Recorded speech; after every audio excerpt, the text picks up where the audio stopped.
Kanalımdan ve mutfağımdan herkese tekrardan merhabalar. Bugün sizler için evde çok pratik bir şekilde yapabileceğiniz çok da lezzetli bir Ramazan pidesi tarifi hazırladım.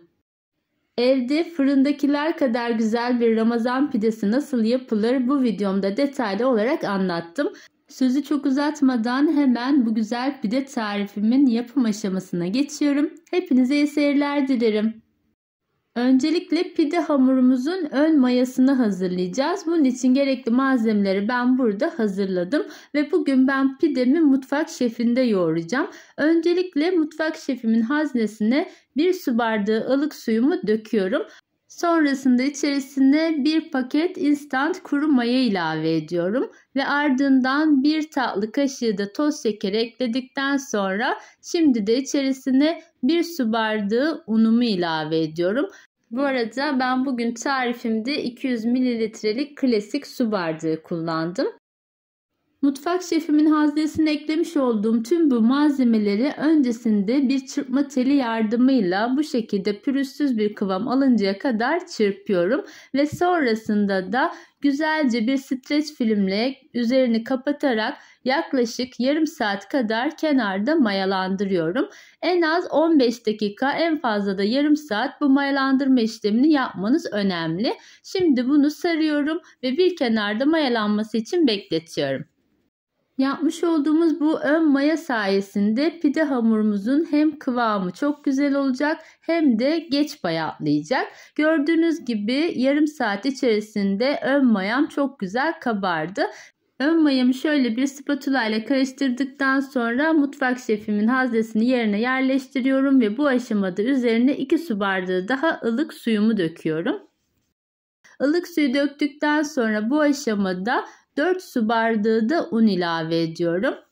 Size de tam ölçü vermek adına bardak bardak ilave ediyorum. Siz de bu aşamada unu birden ilave etmeyin. Şimdi mutfak şefimi çalıştırıyorum ve bu malzemeleri güzelce bir yoğurmaya başlıyorum. Bugün yapmış olduğumuz Ramazan pidesi fırındakiler kadar güzel, çok da lezzetli bir Ramazan pidesi oluyor. Sizin de gördüğünüz gibi içerisinde hiç süt kullanmadım. Çünkü Ramazan pidesi un, su ve tuz ile hazırlanan bir pide.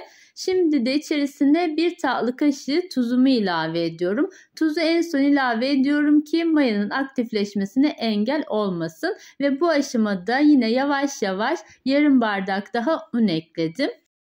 Pidemizin hamuru sert bir kıvamda olmayacak. Böyle ele epeyce bir yapışan yumuşak kıvamlı pürüzsüz bir hamur elde etmemiz gerekiyor. Şimdi yine yarım bardak daha un ekledim ve mutfak şefimi çalıştırmaya devam ediyorum. Bu hamuru elinizde de hazırlayabilirsiniz ama yoğurma işlemi elle yapıldığında biraz uzun sürüyor açıkçası. Evet, toplamda 5 su bardağı un ekleyerek hazırlamış olduğum hamurum artık hazır. Şöyle yakından da size göstermek istiyorum. Gördüğünüz gibi ele yapışan pürüzsüz ama böyle özlü bir hamurumuz olacak.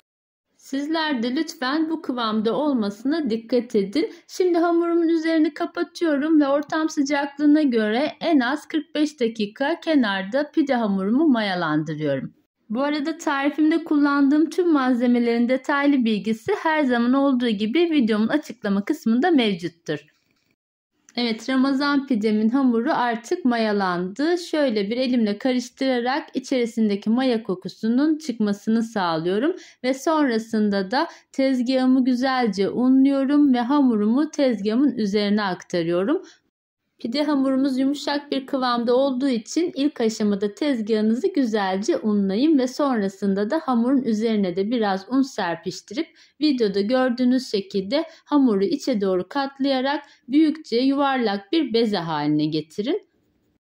Hamurumuz çok güzel yoğrulduğu için gördüğünüz gibi hemencik toparlandı. Şimdi ortadan ikiye kesiyorum ve 2 tane beze haline getiriyorum. Yine bu 2 tane kesmiş olduğum bezeyi de ortaya doğru katlayarak yuvarlak bir form elde ediyorum.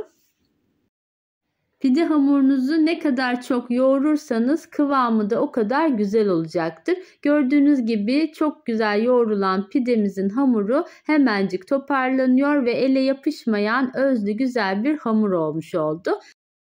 Vermiş olduğum ölçülerle bugün 2 tane büyük boy pide yapacağız ve öncesinde de bu şekilde fırın tepsimin altına biraz irmik ve mısır unu karışımı döküyorum. Sizler dökmek zorunda değilsiniz ama bu şekilde yaptığınızda tam bir fırın pidesi kıvamında oluyor açıkçası. Birinci pide hamurumu aldım ve tepsinin üzerinde şöyle hafifçe parmak uçlarıma bastırarak birazcık genişletiyorum ve bir mutfak örtüsü örterek kenarda yarım saat kadar dinlendiriyorum. Ben irmik ve mısır unu karışımı kullandım. Sizler elinizde varsa galeta unu da serpiştirebilirsiniz. Hiçbiri yoksa sadece biraz unlayıp da yine yapabilirsiniz. Ben yağlı kağıt kullanmadım. Bu aşamada sizler isterseniz yağlı kağıt da kullanabilirsiniz. İkinci pide hamurunu da bu şekilde hafif genişlettikten sonra üzerine örtüyorum ve diğer pide hamurumla birlikte yarım saat kadar kenarda dinlendiriyorum. Şimdi de pidemiz için şifasını hazırlayalım. Bunun için bir dolu yemek kaşığı unu kasenin içerisine alalım ve ilk olarak üzerine şöyle çay bardağının dibinde soğuk su ilave edelim. Suyu ekledikten sonra hızlıca bir çırpma teliyle güzelce karıştıralım ve pürüzsüz bir kıvam elde edelim. Ve sonrasında da içerisine kaynamış sıcak suyumuzu ilave edelim. Sıcak suyu da yine yavaşça ilave ediyorum ve hızlı bir şekilde karıştırarak bunu kenarda biraz soğutuyorum. Hazırladığımız bu karışım fırınlarda da kullanılan böyle pideye o mis gibi kokusunu veren bir karışım. Dilerseniz bunu sadece sürerek yine pidenize hazırlayabilirsiniz. Ama ben bugün yumurta kokusu olmaması için üzerine bir tane yumurtayı bu şifanın içerisine aktarıyorum. Ben bugün pidemin üzerine sürmek için şifasının içerisinde bir tane yumurta sarısı ve bir çay kaşığı da pekmez ilave ettim. İlk olarak şifasını sürüp sonrasında yumurta sarısını da sürebilirsiniz ama o şekilde biraz yumurta kokusu gelebiliyor. Eğer sizler de yumurta kokusu gelmesini istiyorsanız bu şekilde şifasının içerisine sarısını ekleyebilirsiniz. Evet, pidemizin üzerine sürmek için karışımı hazırladık. Sıra geldi pidelerimize şekil vermeye. Pide hamurlarım kenarda güzelce kabardı. Gördüğünüz gibi onların da üzerine bu aşamada hazırlamış olduğum karışımdan ilk aşamada şöyle 2 yemek kaşığı kadar döküyorum. Elimle güzelce her yerine yaydıktan sonra ilk olarak böyle yuvarlak bir şekilde kenar kısımlarını oluşturuyorum. Sonrasında da pide hamuruma bu şekilde yatay olarak, sonrasında da dikey olarak elimle bastırarak pidemin son şeklini vermiş oluyorum. Diğer pideme de yine aynı şekilde ilk önce şifasını sürüyorum ve sonrasında da pide şekli vererek hazırlıyorum.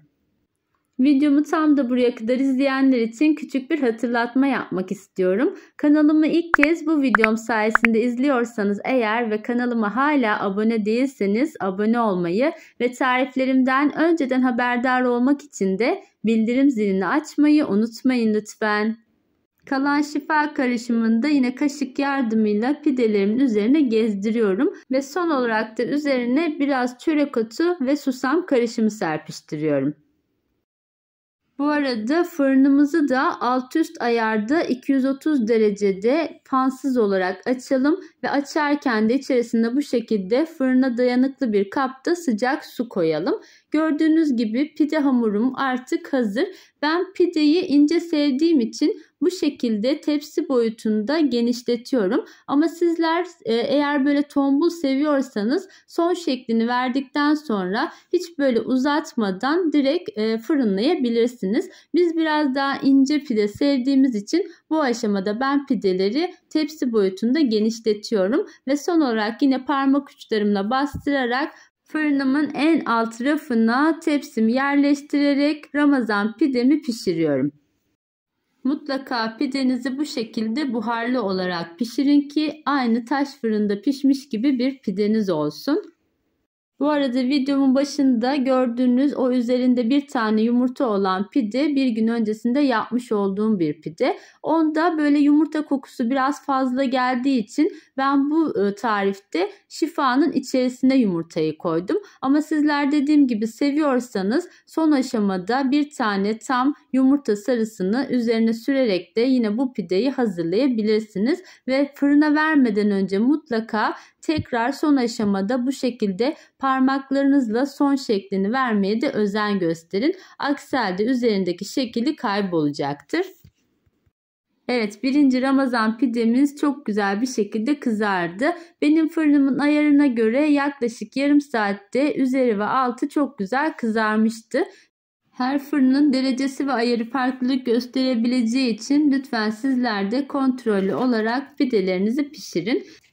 Evet, pişen Ramazan pidemi şöyle yakından da size göstermek istiyorum. Üzeri ve altı çok güzel pişti. Şöyle çıtırtısını da sizlere dinlettirmek istiyorum. Tam kıvamında çok da lezzetli bir Ramazan pidesi tarifini bugün sizlere sunmak istedim. Umarım tarifim sizlerin de hoşunuza gitmiştir. Tarifim hakkında varsa sorularınız, görüş ya da önerileriniz yorumlar kısmına bekliyorum. Tarifimi deneyecek olan herkese de şimdiden afiyet olsun diyorum. Şöyle bir tane pidemi kopararak da size iç dokusunu yakından göstermek istiyorum. Gördüğünüz gibi fırındaki Ramazan pidelerinden hiçbir farkı yok.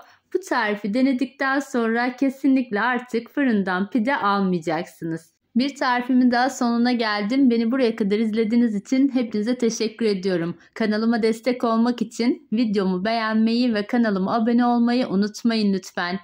Başka güzel tariflerde yeniden görüşmek üzere. Hoşça kalın, sağlıcakla kalın.